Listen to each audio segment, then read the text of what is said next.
Here we got a 49 Chevy Pickup. Of course, it's been lowered, but it's got the basic. Now, it wouldn't come with this engine, but it's a nice. I don't know what this is. I mean, it might be a 327 or whatever the heck it is. It's got the headers on it.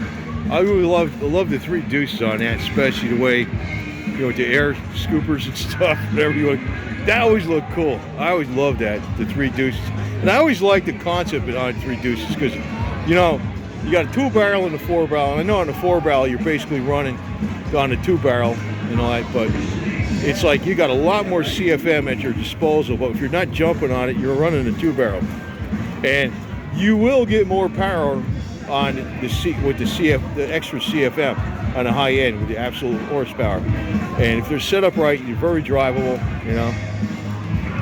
So anyway, got the headers on there. I think it's got AC too. It's got serpentine belt system, the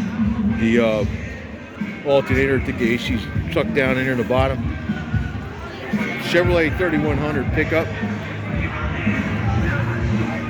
Nice seats on here too.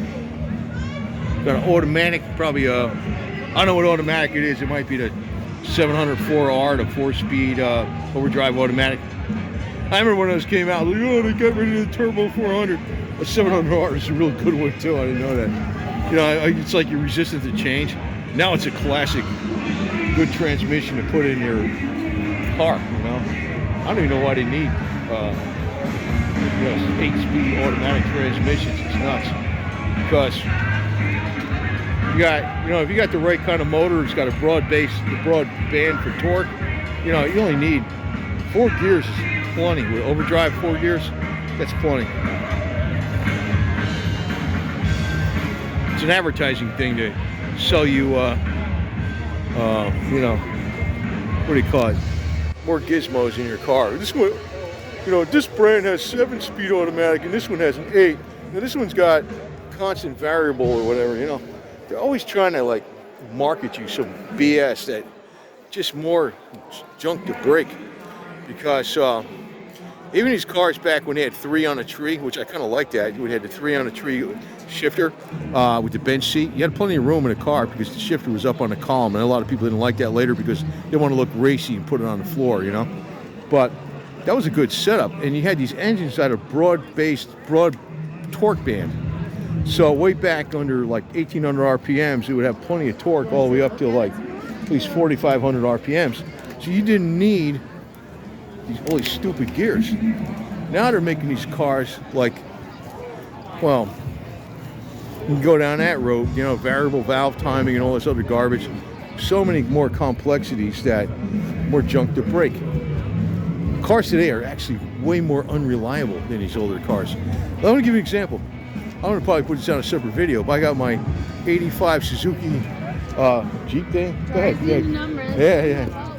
Yeah. And I had it since '87. So I put most of the miles on it. It's got way the hell over 200,000 miles. And they'll tell you, oh, these old cars, they only used to go 100,000 miles and they were worn out. That's true. But you know what it is? It's because of the oil and the filters. The oil technology and the filter technology wasn't there. My Jeep thing that's got like 250,000 miles on it, whatever it is, it doesn't burn a drop of oil. I can change the oil at 3,000 miles and it's right at the full mark. And it has no computer in it, nothing. It's got a carburetor. It's got no computer, no engine management system, nothing. It's just got an igniter, just like sort of like, not points, but just a simple igniter. That's it. It's all carburetor. So they would tell you, oh, it's because of the engine management systems they got, that's why they last longer. No, it may be a little bit true. 99% of it is the freaking oil. You should see the oil they used to have back then. You used to have like SD. Yeah, I remember when it came out with SE. Then they had what are they now? Like SN? You know what that means? Every letter you go up, they were on D. Now they're on N. So what do you think? Do you think the oil's a little different today? Yeah, it is. They didn't have synthetic nothing back then. The oil is what keeps these, and the filters are way, way better today. So that's why the engines last longer. The air filters, they had oil filters back then. Oil bath with a wire mesh. You know? And they had, you would run straight 20 weight in the winter, straight 20 weight, and straight 30 weight in the summer. So what do you think? What do you think? Why do you think the engines didn't last as long? It wasn't because they were bad engines. It's because they didn't have the lubrication technology back then. It's 99% of it.